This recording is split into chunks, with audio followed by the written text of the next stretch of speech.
Hello there, my name is Sasha, and today I'm going to be reading the first chapter from a book called Groosham Grange by Anthony Horowitz. Before I begin, I'd like you to take a deep breath and feel yourself relax, listening only to my voice.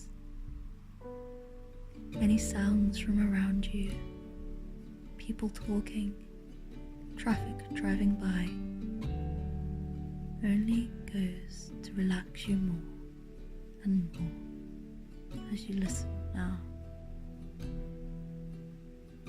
Let us begin.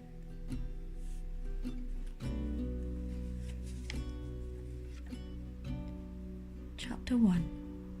Expelled. It was dinner time.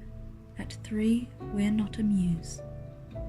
Mr. and Mrs. Elliot were sitting at the dinner table with their only son, David. The meal that night had begun with a large plate of raw cabbage with cheese sauce, because Mr. and Mrs. Elliot never ate meat. The atmosphere in the room was distinctly chilly. That afternoon, the last day of the Christmas term, David had brought home his school report. It had not made pleasant reading. Elliot has not made progress, the maths teacher had written. He can't divide or multiply, and will, I fear, add up to very little. Woodwork, the carpentry teacher had written. I wish he would work. If he stayed awake in class, it would be a miracle, the religion teacher had complained. Very poor form, the form master had concluded. He'll never get ahead, the headmaster had agreed. Mr. Elliot had read all these comments with growing anger. First, his face had gone red. Then his fingers had gone white. The veins in his neck had gone blue, and his tongue had gone black. Mrs. Elliot had been unsure whether to call a doctor or take a colour photograph. But in the end, after several glasses of whiskey, he had calmed down. When I was a boy, he moaned, if my reports weren't first class, my father would lock me in a cupboard for a week without food. Once he chained me behind the car and drove up the M1, and that was only because I came second equal in Latin. Where did we go wrong? Mrs. Elliot sobbed, pulling at her mauve-tinted hair. What will the neighbours say if they find out? They'll laugh at me. I'm ruined. My father would have killed me if I'd had a report like this, Mr. Elliot continued. He'd have tied me down to the railway line and waited for the 11:05 from Charing Cross. We could always pretend we haven't got a son, Mrs. Elliot wailed.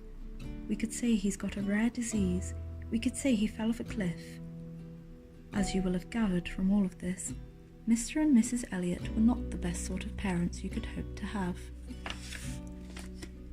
Edward Elliot was a small, fat, bald man with a bristling moustache and a wart on his neck.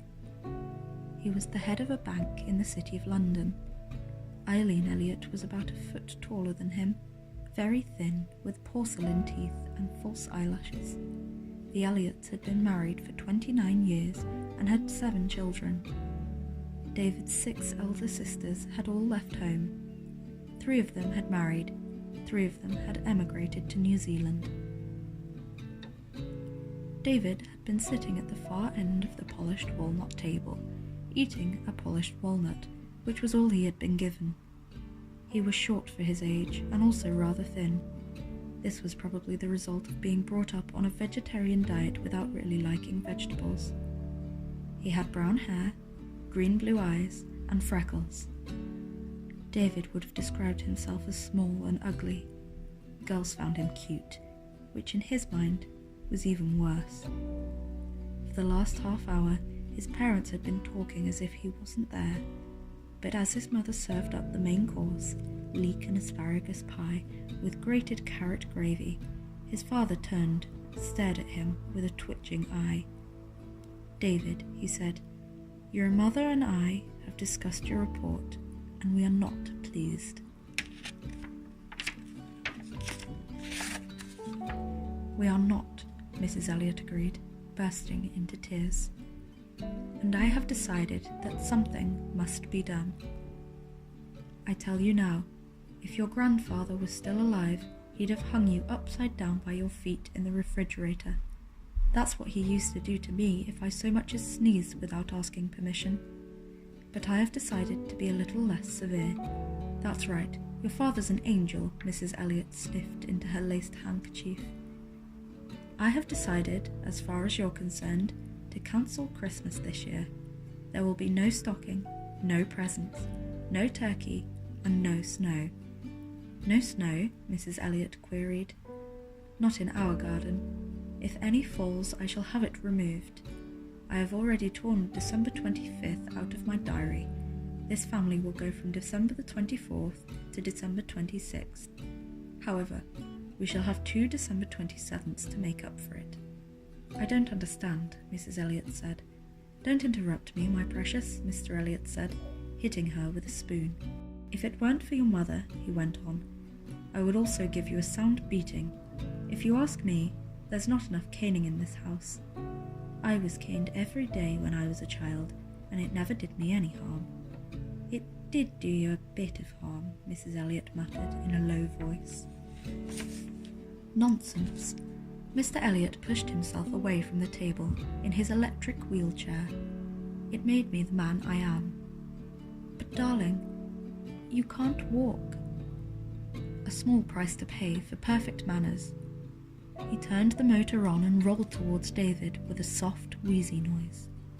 Well, he demanded, what have you got to say? David took a deep breath. This was the moment he had been dreading all evening. I can't go back, he said. Can't or won't? Can't. David pulled a crumpled letter out of his pocket and handed it to his father. I was going to tell you, he said. I've been expelled. Expelled? Expelled? Edward Elliot sank into his wheelchair. His hand accidentally struck the controls and he shot backwards into the roaring flames in the fireplace. Meanwhile, Eileen Elliot, who had been about to take a sip of wine, uttered a strangled shriek and spilt the whole glass down her dress. I didn't like it there anyway, David said. He wouldn't normally have dared mention it, but he was in so much trouble already that a little more could hardly hurt. Didn't like it, his father screamed, pouring a jug of water over himself to put out the fire. Beaton College is the best public school in the country. All the best people go to Beaton. Your grandfather went to Beaton. Your great-grandfather went to Beaton twice, he liked it so much. And you can sit there and tell me... His hand found the carving knife, and he might have thrown it at his only son had Mrs. Elliot not thrown herself onto him first, taking 6 inches of stainless steel into her chest. Why didn't you like it? He rasped as she slid in a heap onto the carpet. David swallowed. He'd already marked the door out of the corner of his eye. If things got really bad, he might have to make a dash for the bedroom. I thought it was silly, he said.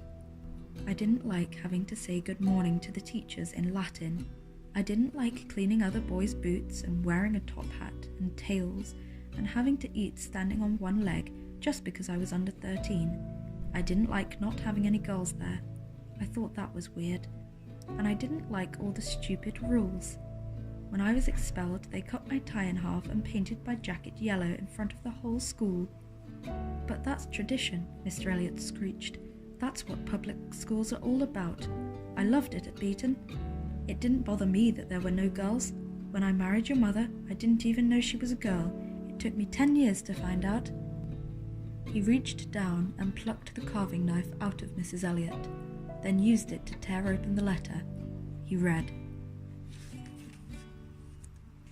Dear Mr. Elliot, I very much regret to have to tell you that I have been forced to expel your son, David, for constant and willful socialism. Quid te exempta iuvat spinis de pluberis Una, yours sincerely, the headmaster, Eton College. What does it say? Mrs. Elliot moaned as she slowly picked herself up from the floor. Socialism? In 2 trembling hands, Mr. Elliot was holding the letter, which suddenly separated as he tore it in half, his elbow catching his wife in the eye. I don't want to go to public school, David said miserably. I want to go to an ordinary school with ordinary people and... It was as far as he got. His father had pushed the controls of the wheelchair to fast forward and was even now hurtling towards him with the carving knife, while his mother screamed in pain. It seemed that he had just driven over her. David made a bolt for the door, reached it, and slammed it shut behind him. If I'd talked to my father like that, he'd have made me drink a gallon of petrol and then... That was all he heard. He reached his bedroom and threw himself onto his bed. Downstairs, he could just make out the clatter of breaking dinner plates and the muffled shouts of his parents as they blamed each other for what had happened. It was over. It hadn't even been as bad as he'd expected. But lying alone in the gloom of his bedroom, David couldn't help wondering if there wasn't going to be worse to come.